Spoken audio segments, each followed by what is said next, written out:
आप सब अपने अपने घरों की याद कीजिए। आपके बाबे दादे चले गए, अब उनसे कभी मुलाकात नहीं हो सकती, वह आपका कुछ नहीं कर सकते। सुख दुख में उठते गिरते संसार तिरोहित होगा, मुड़कर न कभी देखेगा किसका हित अनहित होगा। सुख दुख में उठते गिरते हर प्राणी सदा के लिए डूब जाएगा, वो लौट करके नहीं देखेगा किसका हित हो रहा है किसका अहित हो रहा है। इतना ज्वलंत उदाहरण हम लोगों के सामने है, रात दिन देखते हैं। अचानक अमुक आदमी मर गया, संदेश आता है, फोन आता है। पहले पत्र आते थे, अब पत्र की आवश्यकता नहीं है, फोन से बता दिए, तार की भी जरूरत नहीं। हम बराबर देखते हैं कि सगे संबंधी मित्र एक एक करके उठते चले जा रहे हैं। चारों तरफ ये स्थित है, एक जगह की नहीं है। अचानक आदमी चला जाता है, बूढ़े चले जाते हैं, जवान जाते हैं, किशोर जाते हैं, बच्चे जाते हैं, माता के पेट में ही से चले जाते हैं। माता के गर्भ में रहते रहते कितने बच्चे मर जाते हैं। इस मृत्युमय संसार में हम रह रहे हैं, पता नहीं कहां से आए हैं और यहाँ जन्म लिए और मान लिए हमारा घर है और यहाँ हमारा परिवार है, यहाँ हमारा सब कुछ है। और इतना जोर से मान लिए कि इन्हीं सपना की चीजों के लिए हम लोग लड़ते हैं, कलह करते हैं, बैर करते हैं और दुर्गुण के काम करते हैं। जो नहीं करना चाहिए वो सब करते हैं। और एक दिन ऐसा अचानक आता है, सब छोड़ करके चल देना होता है। गंभीरता पूर्वक इसको सोचना चाहिए। जो सत्य है वो बहुत गूढ़ नहीं है, सरल है, उसका हम अध्ययन नहीं करते हैं। मोटी बुद्धि केवल कमाना, खाना, इंद्रियों के स्वाद में उलझे रहना, देखना, रूप देखना, अनुकूल रूप लगा मोह करना, प्रतिकूल लगा घृणा करना, स्वाद लेना, स्पर्श करना, गंध सूंघना, अनुकूल बातें सुन करके चिपकाहट, दुनिया की चीजों को पा गए कृतार्थ अपने को मान लेना। इसी स्थूल बुद्धि में आदमी लगा रहता है। ये ध्यान ही नहीं देता है मैं कौन हूँ, कहाँ से आया हूँ, यहाँ कब तक रहना है, क्या करना है। मैं कहने वाला शुद्ध चेतन आत्मा है, वो देह नहीं। जैसे मकान में रहने वाला मकान का मालिक मकान से अलग है, जैसे गाड़ी का ड्राइवर गाड़ी से अलग है, जैसे कुआं का पानी कुआं से अलग है, घड़े का पानी घड़े से अलग है, वैसे देह में रहने वाला आत्मा देह से अलग है। आप और हम चेतन आत्मा है, देह नहीं। और जो नाम शरीर का है ये नाम नहीं है, न ये रूप हम है। शरीर का रूप मान लेते ही हम है, ये नहीं, ये नाम भी नहीं। और इनका सारा ऐश्वर्य जो शरीर का है वो सब मेरा नहीं, एक सपने का प्रपंच है, बीच का झमेला है, दिखावा है, मिला है। शरीर धारण होने से कुछ आवश्यकताएं हो जाती हैं, शरीर ना हो तो कोई आवश्यकता नहीं। शरीर धारण है इसलिए आवश्यकताएं कुछ हो जाती, खाना पीना, सोना जागना, कपड़ा लत्ता, दवाई पानी, ये सब आवश्यकताएं हो जाती हैं। और इन आवश्यकताओं को हम इतना तूल देते हैं कि असली काम रह जाता है। ये सहज किया जा सकता है। मेहनत करो, मेहनत से जो प्राप्त होता है बहुत है।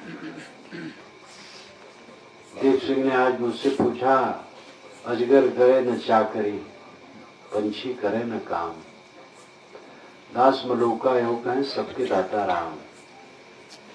हमने कहा ये साखी बहुत बढ़िया है। विद्वान लोग इसकी आलोचना में पड़ जाते हैं। कहता रहा कि मैं भी आलोचना करता हूँ कि गलत करते हो। ये निराशावाद नहीं है और आदमी को निकम्मा बनाने की सीख नहीं है। ये प्रारब्ध पर संतुष्ट रहने की सीख है। मनुदास जी महाराज स्वयं परिश्रमी थे, वे निकम्मे नहीं थे। सहृदय हो करके किसी वाणी पर हमें विचार करने की आवश्यकता होती है। और आलोचक लोग आलोचना करते हैं तो दूसरे पढ़ने वाले भी उसी की नकल में पड़ जाते हैं, स्वतंत्र चिंतन नहीं करते हैं। ये कितना ज्वलंत उदाहरण है कि अजगर सांप मोटा होता है, खिसक नहीं पाता। कलकत्ता के जू में मैंने देखा है अजगर, परंतु बताते हैं कि उससे मोटे मोटे अजगर होते हैं और एकदम पड़ा, खिसक ज्यादा नहीं पाता। लेकिन उसके पास ऐसा आहार आ जाता है जिसको खा करके वो जीता रहता है। खिसक नहीं पाता है तो भी जीता बहुत मोटा ताजा रहता है। और पक्षी कोई व्यवसाय नहीं करते, कोई खेती नहीं करते, कुछ काम नहीं करते, लेकिन चारा चुगते हैं और खूब खुश रहते हैं। तो जब अजगर और पक्षी के गुजर होते हैं जिनका कोई धंधा नहीं और खिसक भी नहीं सकते हैं, आप तो धंधा करते हो, खिसकते हो, काम करते हो, क्यों नहीं संतोष रखते हो, क्यों नहीं धीरज रखते हो? इसलिए मलूकदास जी महाराज की वाणी ये बहुत कारगर है। ये संतोष, धीरज और प्रारब्ध पर निर्भर रहने के लिए बहुत बढ़िया ये दोहा है। बहुत सरल काम, सहज काम है गुजर, कोई बहुत कठिन नहीं, लेकिन सारा जोर इसी पर हो जाता है और उसमें फिर नकलबाजी हो जाती है और उसमें दिमाग कितना चढ़ जाता है, ऐसा हो ऐसा हो ऐसा हो, उसी में दिमाग हरदम बना रहता है, असली काम छूट जाता है। इसके ऊपर भोग लोलुपता जितनी होगी आदमी उतना अशांत रहेगा, सुखी नहीं रहेगा। तो हम लोगों को 24 घंटे में एक बार दो बार अकेले में बैठ करके सोचना चाहिए कि जहां हम हैं कब तक हैं। कोई ठिकाना है? कुछ ठिकाना नहीं। अचानक यहां से खारिज हो जाना है। जहां से अचानक जाना है वहां से इतनी ममता क्यों? विवेक से जिए। जो अपने पर नहीं सोचता है मनुष्य कैसा है? मनुष्य मनीषी, मनन चिंतन करने वाला मनुष्य कहलाता है। मननात् मनुष्य, मनन करने के कारण से मनुष्य है। लेकिन मनन नहीं करता, चित्त विलास करता है, कल्पना करता है, प्रतिक्रिया में रहता है, मरी मरी बातों को याद कर करके दिमाग को खराब करता है और चित्त विलास करता है, मनन नहीं करता। चित्त विलास, एक तो चित्त विलास का दार्शनिक होता है कि चेतन का ही सब पसारा और चित्त विलास, वो अलग विषय। मन का विलास, जवान नहीं है, बूढ़ा है और जवान होने की कल्पना करता है, झोपड़ी है वो महल की कल्पना करता है, इंद्रियों के अनेक भोगों के विषय में कल्पना में डूबा रहता है। ये विलास, मन का विलास, बिला वजह की बात। बीती हुई घटनाओं को याद करता रहता है, जो देखा है, सुना है, भोगा है, और जो घटनाएं घटी हैं, कहीं अनुकूल कहीं प्रतिकूल, उसको लेकर के हरदम पछता रहता है। ये सब अविवेक है। यही भवसागर है। समय निकाल करके ये सोचना चाहिए कि मैं कौन हूँ, मेरा क्या है, मेरा यहाँ कितना संबंध है, कब तक रहना है, जीवन का लक्ष्य क्या है। अगर आदमी ये सोचे तो उसके दिमाग में बड़ी सफाई होगी, और ऐसा व्यक्ति फिर ऐसे विचारकों के पास जाएगा और उसे रास्ता मिल जाएगा। किसी दिशा में जब हम उन्नत करना चाहते हैं तो उस उन्नत के संबंधित व्यक्तियों से हम बात करते हैं और राय लेते हैं। फिर धीरे धीरे उसमें सीख हो जाती, बोध हो जाता है। कोई किसानी शुरू करेगा तो अच्छे किसानों से संपर्क करेगा, कोई वकालत शुरू करेगा तो बड़े बड़े वकीलों के पास रह के सीखेगा, डॉक्टरी के लिए डॉक्टरों के पास रह के सीखना होता है। इसी प्रकार जो आध्यात्मिक चिंतन मनन करेगा वो आध्यात्मिक चिंतकों के पास बैठेगा, उठेगा, समझेगा, पूछेगा, और रास्ता उसका साफ होगा। आदमी का चित्त चाक बना रहता है, कुम्हार का चाक हरदम घूमता रहता है, जैसे मनुष्य का मन हरदम घूमता रहता है। यही नरक है, घूमते रहना, बिना वजह घूमते रहना, बीती बातों में घूमते रहना, प्रतिक्रियाओं में घूमते रहना, रिएक्शन में घूमते रहना, कलह में घूमते रहना, विलास में घूमते रहना। दो ही वृत्ति है मुख्य, राग और द्वेष। राग में समस्त भोग का पसारा है और द्वेष में समस्त हिंसा का पसारा है, और इसी भोग और हिंसा में ही मनुष्य का चित्त भटक गया है।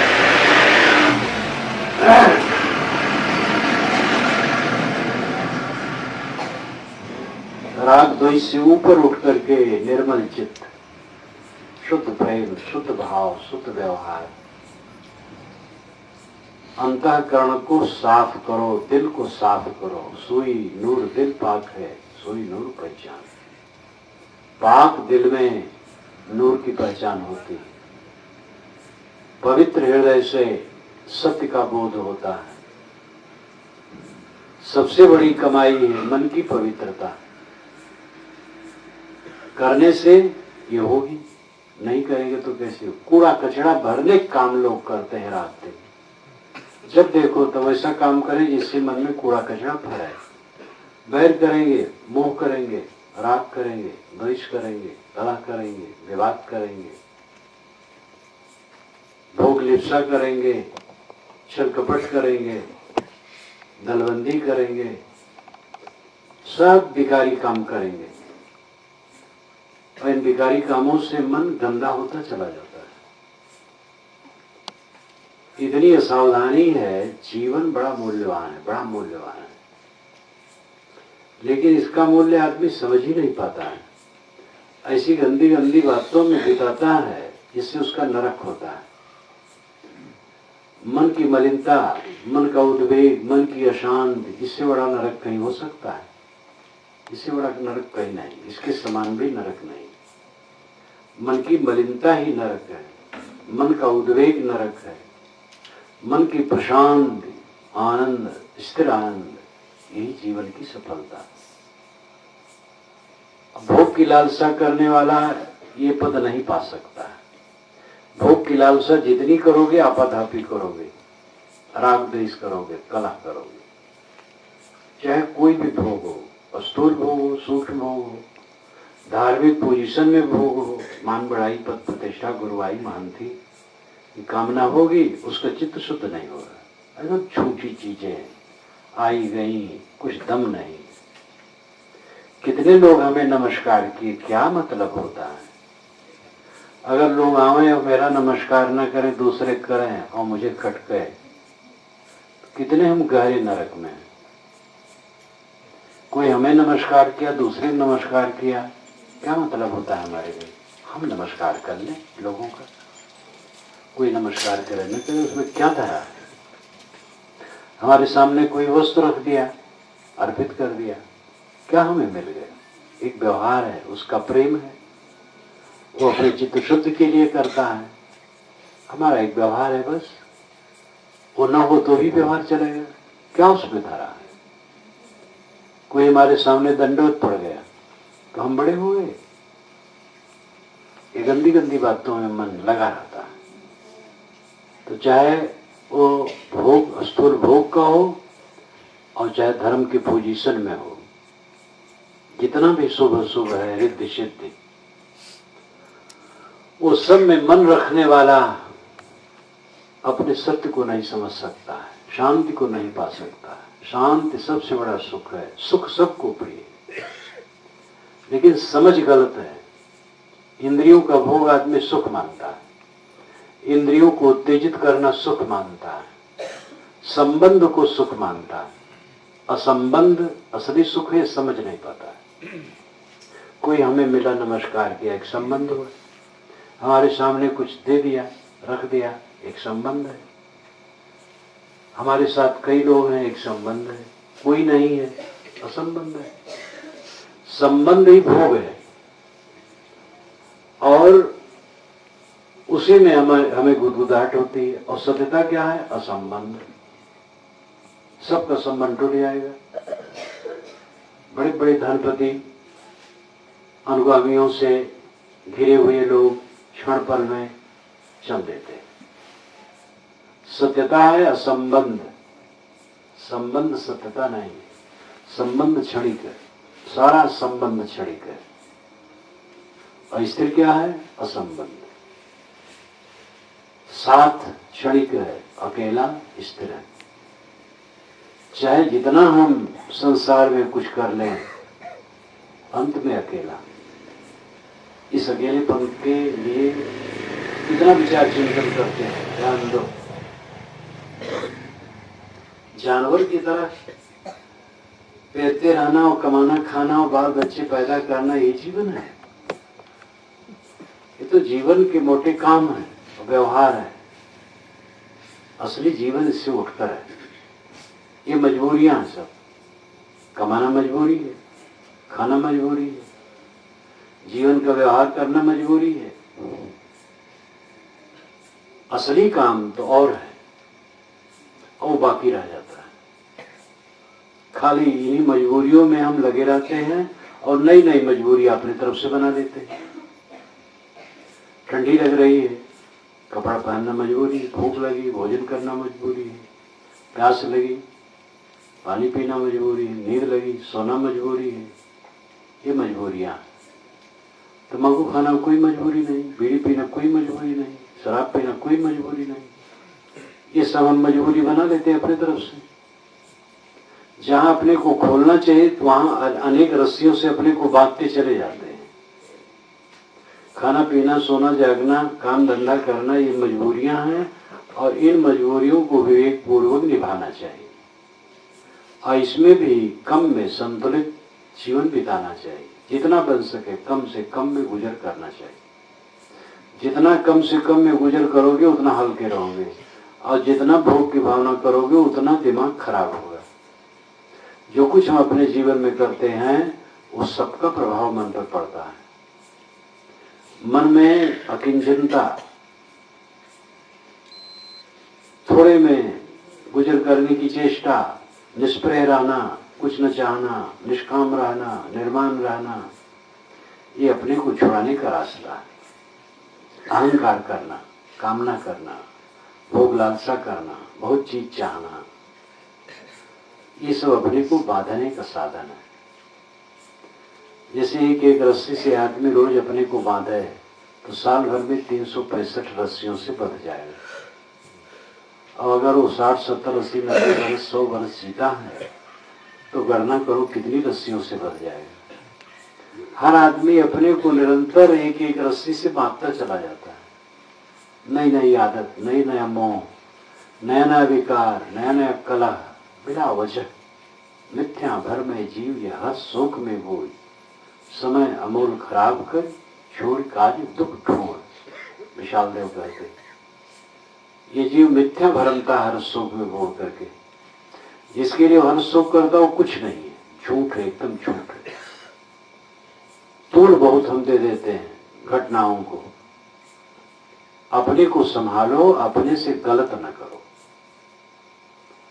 और दूसरे को इर्द गिर्द जो हो उनके लिए सहृदय रहो। अगर उनसे गलती हो जाए तो उनको संभालने की चेष्टा करो, उनको अच्छी राय दो, फिर कोई तकलीफ नहीं है। अपने को संभालो पूरा, अपने को पूरा संभालने का हमारा अधिकार है। दूसरे को संभालने का हमारा अधिकार किंचित भी नहीं, केवल राय देना अधिकार है, चाहे वो कितना निकट हो। राय हम दे सकते हैं, संभालना तो खुद को है। अपने को संभाले, अपने को संभाल लिया, सबको संभाल लिया। जिसने अपने को संभाला मानो सबको संभाला। शिक्षा सब देते हैं और अपने न संभाले तो शिक्षक क्या मूल्य है। कोई आदमी हो जो निरंतर अपने को संभालता हो, उसका जीवन ही शिक्षा है। अब ये हविस, ये तृष्णा कि हम दूसरे को संभाल देंगे, भ्रम है। बड़े बड़े सुधारक काम किए और उस काम का परिणाम संसार में है, लेकिन अंत में थक के सबको जाना है। बड़े बड़े सुधारक, बड़े बड़े प्रचारक, बड़े बड़े गुरु, बड़े बड़े नेता, सबको जाना पड़ता है। जवाहरलाल महान नेता, विश्व प्रसिद्ध, विश्व प्रिय नेता, अस्वस्थ हुए, अंतिम में शरीर भी उनका श्याम जैसा हो गया। गोरे थे लेकिन श्याम, खड़बड़ खड़बड़। और थके थके लगे। उसी समय चीन से भी हारे थे युद्ध में, तो उन्होंने कहा था कि मुझे पिछड़ना पड़ा है, इसका मतलब नहीं कि हमने घुटने टेक दिए। फिर तो अमेरिका से सहायता ली गई और चीन को रुकना पड़ा। उसके बाद उनको ऐसे धक्का लगा, शरीर तो रुगुर हो गया था और बुढ़ापा तो आ ही गया था। सबको जाना है, चाहे वो नेता हो, चाहे साधु हो, चाहे गृहस्थ हो, चाहे कोई भी हो। जो विवेकवान है वो कुछ न कुछ करता है सेवा समाज की, लेकिन मुख्य सेवा है अपने को संभालना।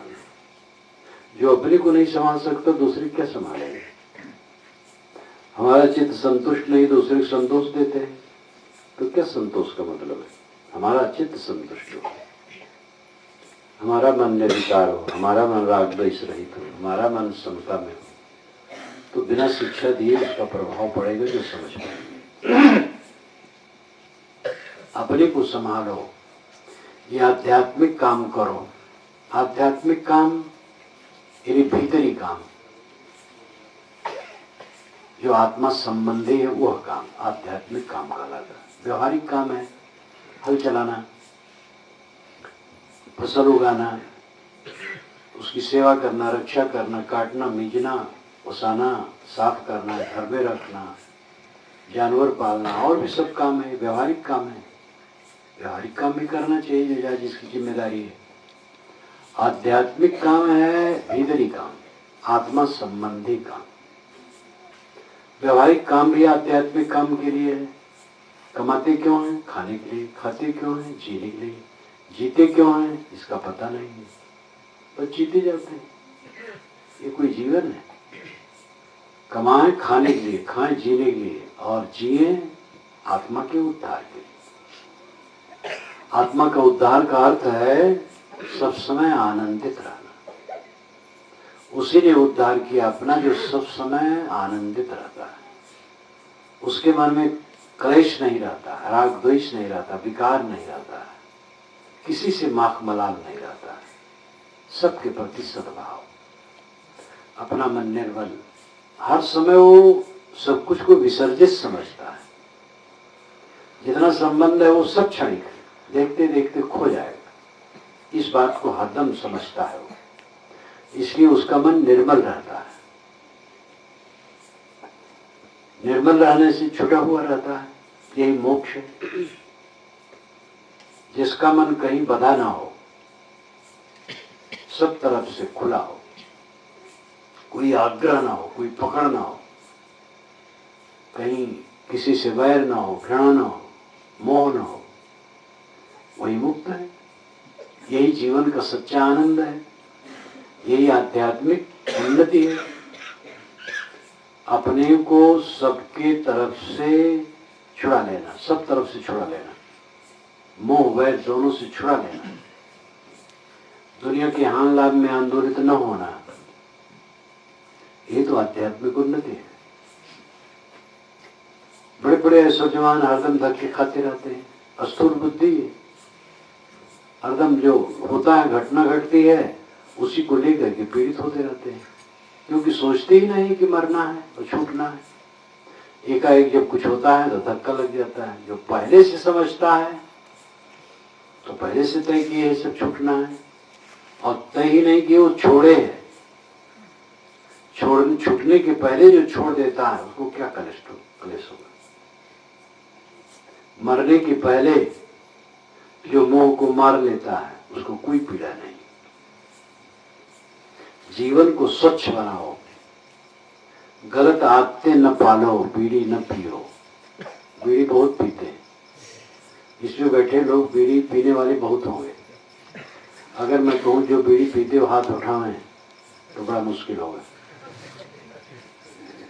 ये देवियों को धन्यवाद है, ये नहीं पीती है। कोई कोई शूरवीर देवी होती है, पीती है, लेकिन बहुत कम, ना के बराबर। और देवताओं को ठिकाना नहीं। बीड़ी क्यों पीते हो, मुंह फूकते हो, तंबाकू गुटखा क्यों खाते हो, मुंह को गंदा बनाते हो।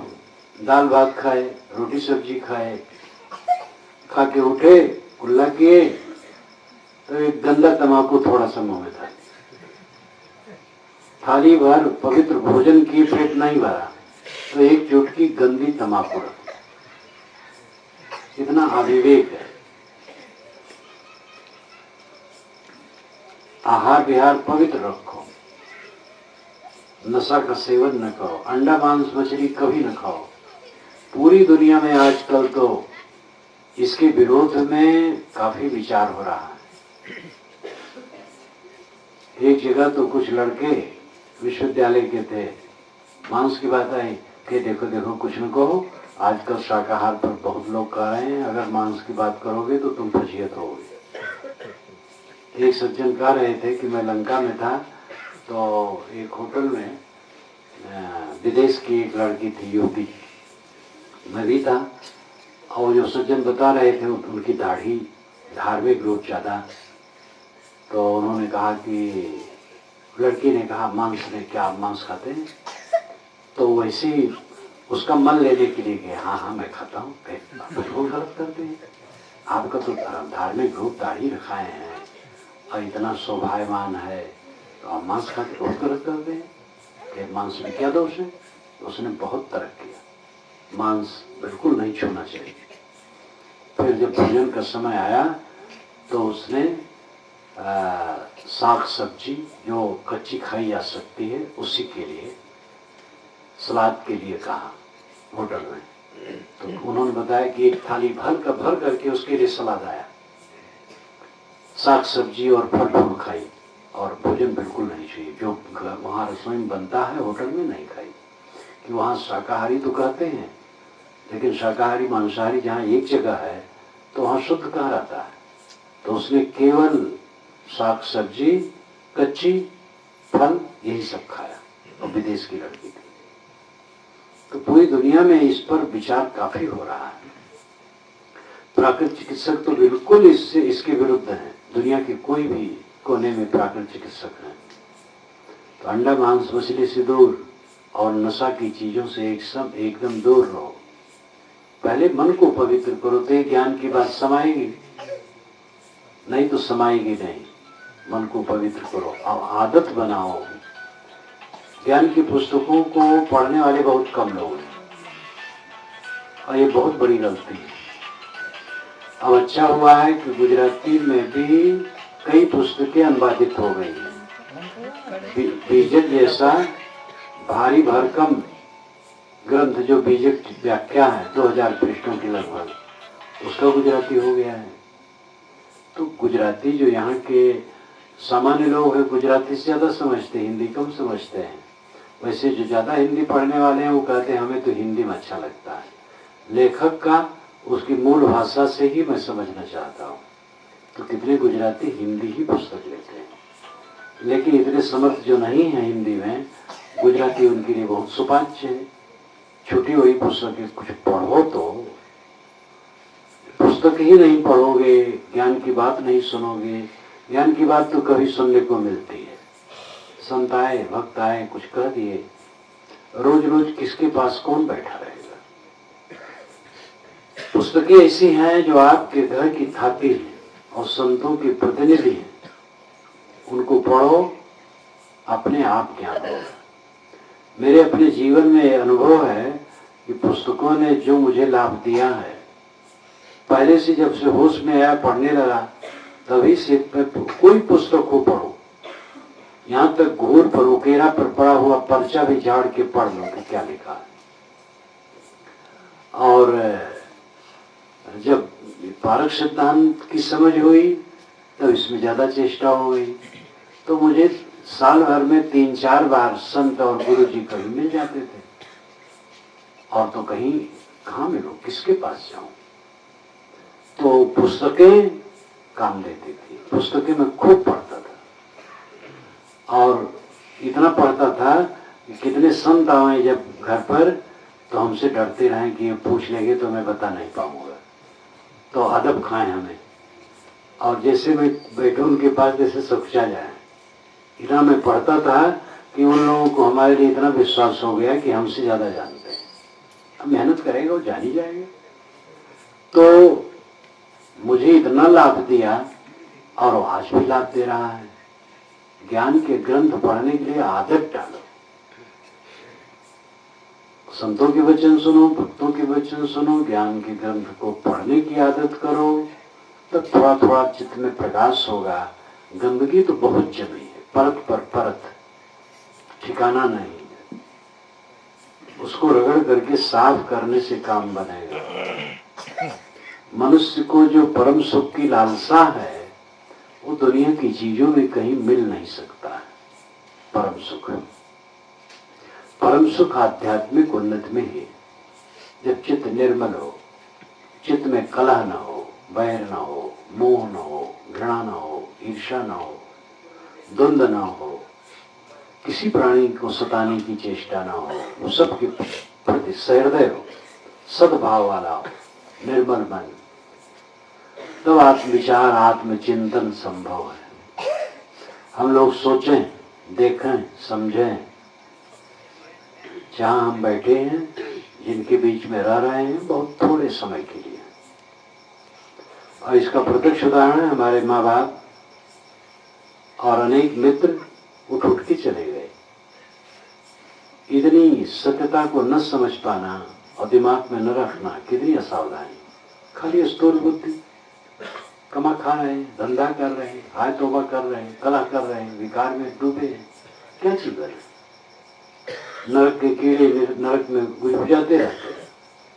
तो ऐसे हम मानसिक विकारों के नरक में पड़े गज बजाते रहे, क्या जीवन है। अपने जीवन को साफ बनाओ, शुद्ध बनाओ, निर्मल बनाओ, अपने को समझो, अपना कल्याण करो। मैंने कहा था कि हम लोग परदेश में बैठे, ये अपना देश नहीं है, ये इंद्रियों का देश है, जगत प्रपंच है। और इस देश से और हमारे बीच का जो संबंध है वो बहुत जल्दी कट जाएगा। बीच में पर्दा गिरने वाला है, बस बहुत जल्दी पर्दा गिर जाएगा और सदा के लिए खो जाएगा। पिता पितामह का खो गया, हमारा भी खो जाएगा। इसलिए अपने मन को अंतर्मुख करो, अपने को पहचानो, अपने को समझो।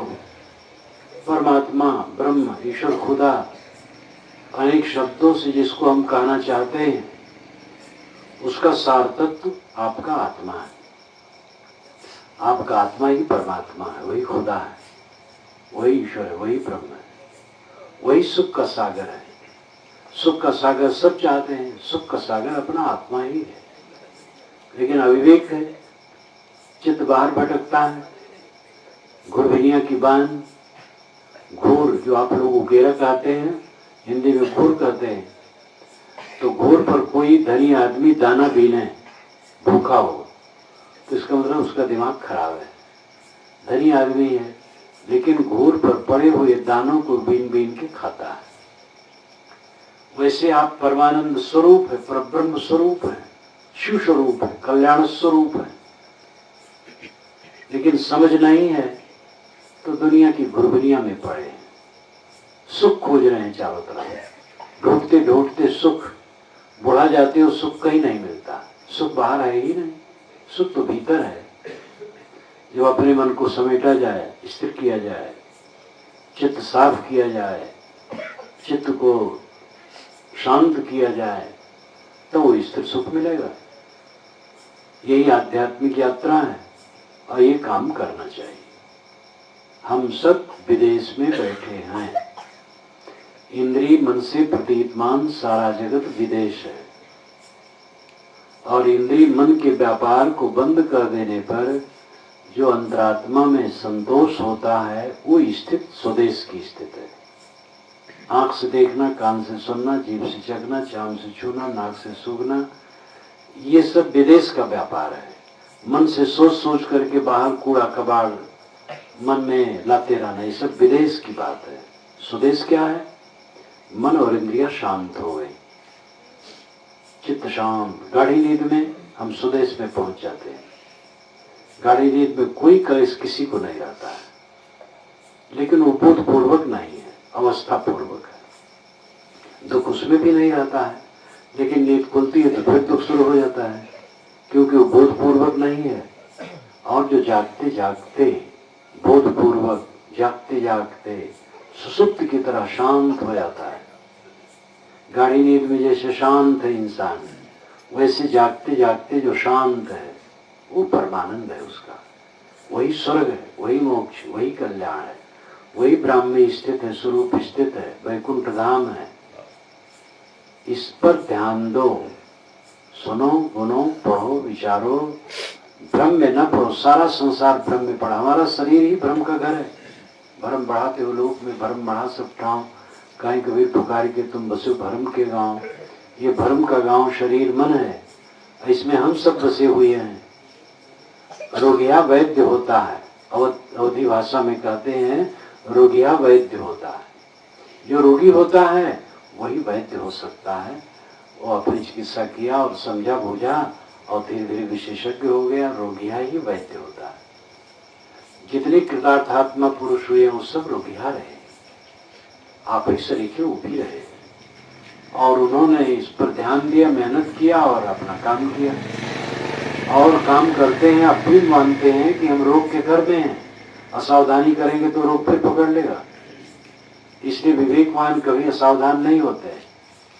पूरा ज्ञान हो जाने पर, पूरा मोह मिट जाने पर भी सदैव जागते रहने की जरूरत है। इस दुनिया में भटकने के तमाम साधन हैं। भक्ति, सत्संग, सेवा में लगे हो, ये खुशी की बात है, लेकिन अध्ययन, मनन, चिंतन, ध्यान, ये सब कम है। सबको चाहिए कि रोज अकेले में बैठो, स्त्री पुरुष कोई भी हो, अकेले में बैठो, आप विचार करो, मैं कौन हूँ, ये जगत क्या है, कितना संबंध है, आखिर में क्या होगा। विचारोगे, जो समझ में नहीं आएगी तो जो समझते हैं उनसे पूछोगे, ऐसी पुस्तकें पढ़ोगे और सफाई होगी, धीरे धीरे था मिलेगी, और जो चाहते हो वो सब हो जाएगा।